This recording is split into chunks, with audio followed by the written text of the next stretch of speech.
hello लोगोफोर नोंथांमोनखौ बरायबाय short भिडियोआव मिनि ब्लगाव जोंहा दिनै रबिबार खामानि गैया ओमफ्राय माखासे पाम्पचार आरो बायदिसिना बानायनानै लादों गारिखौ बानायगासिनो बेयाव नोंथांमोननि देखायनो एसे बिराद गरम गारियाव थानो हाया बेखायनो ओरै ओरै थाबायथिंगासिनो ओंखाम ओंख्रिबो संदों बेयाव नोंथांमोन दा देखायगोन दिनानै बानायगासिनो दाख्लै पाम्पचार जानाया बेबो जालानो गावनानै दङ स्पेयारनि ड्रामा गावनायसो बबेजोंबा गावनाय दं बै साइडजोंसो सिंजों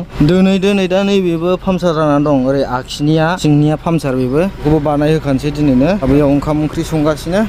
जोंनि अफिसखौ मोखाङावनो संनानै जादों बैथिं दस्रा ट्रेन्सपर्टनि अफिस आरो बिथिं दस्रा ट्रेन्सपर्टनि अफिस आलु आरो सामब्राम बानलु खेबसेनो सुखाबाय खेबसेनो हानानै माने होसनसै आरो खेबसेनो टमेट'बो होगोन जोंना मेन अफिसा बे नङा नेसनेल हाइवे गुदियावबो दङ दिनै रबिबार नालाय बन्द गोजा आलु जहलजों टमेट'जों मोनगासिनो दा बिम्सजों आलुजों फ्राय आरो एवबावगोन आंना नै बिदैल' जानांगौ नाव जावजालायनाय दै होदोंमोन आं ओंखायनो जोंना सारा जानो सुखुवानो बिदिखौ ओमफ्राय गोरान भाजि एवबावनोसै जाहैदों बेखायनो गरमनि थाखायनो गारिफोरखौनो फोसाबनो बायो आरोना ओमफ्राय दैफोरबो गैया बाहाय जोंना दासो लगायगासिनो टायार गोदाना इउबलफोराबो लुज जाजोबनानै दंमोन टाइट खालामजोब्बाय बिथिंजायना सेन्टार बल्टु मोनसे सोलायनांबाय बेबो अबस्थाया जाहांलानै बेबायदि दैबाय फानो बाहाय पार्किं एरियायाव आंनाव फुरा साजायजोबगोन आं लासैनो खेबसेनो नङा नै बाहाय टिउ नांगौ बिराद साइज नुयो आरो गारियानोथ' माला गगोन मिन्थिया माने सिदा बुङोबा गारियावहाय बियार लड दङ दासिमबो खालि जायाखै फेक्ट्रियाव खालि जानांगौ खालि जाबानो मोनबोगोन गारिखौ अनारा बुंदोंमोन आरोना मालिका थांनानै नाय गारिखौ भिडिअ बानायबा होननानै माने आंनि ब्लग भिडिअखौ नायदों हिन्दीनिखौ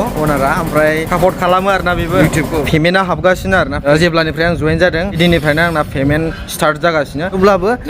ना लामा खरसा बायदिसिना जानायनि मोनो गारि सोलियोबा बेल' आरोना दा आंनि पेमेन्टनिफ्राय आं जानांगौ जायो गारि ओंखारजासिम अफिसाव थाबाय थानो थिनदोंमोन ओमफ्राय थानो बायो अफिसाव बरिं मा खालामना जों दा बे गारि गंसेखौनो जों सालायगासिनो बे लोगोजों आंजों नैबे सेफ्टिं बेफोर बुल्टुखौबो टाइट खालामजोब्बाय फुरा लुज गोजामोन बेबो गोमायो दै माने अबेबा खेवनानै लाङो बे बुस्थुखौ एसे जाखांबाय माने डेन्जार सिखाव थायो सिटि सिङावहाय बे 1920 अशक लेलेण्ड सेम माने जों बेंगलराव सालायनाय आं सालायनाय बेंगलराव 32 फुट बिराद गोलाव नुयो 32 फुट होगोन होननानै बुंदों मालिका आंनो माने रायलायनाया 32 फुटनिसो आं रायलायदों पेमेन्टआ नैबे जाबाय 24 फुट जोंना फिटिं जाबाय टायार गोदानथ' नङा रेसवेलिं जाहैबाय नैबे लोगोफोर 3118 आंनि फेभरेट बरिया डिजाइन खालामजायो बे गारिया 3118 12 साखा एकदम आंनि फेभरेट बियो नैबेलाय माथो जोंनि गामिनिसो नाम्बारा S26 नै सानडे नालाय लोगोफोर रबिबार गारिया जिरायदों माने ट्रेन्सपर्ट अफिसफोरा बन्द जायो आरो बेबो सिंनि टायाराबो नै हाखानायखा फाइनालि नै जोंना सिट गोदाना नैबे गियारनिफ्राय माने गुदुं बार ओंखारबाय थायो बेखौबो होहोबाय मालिका दहाय फुङाव चेकआउट खालामफैदों माने गासिबो बिहरनानै गालांजोब्बाय ओमफ्राय बुंदों आरोना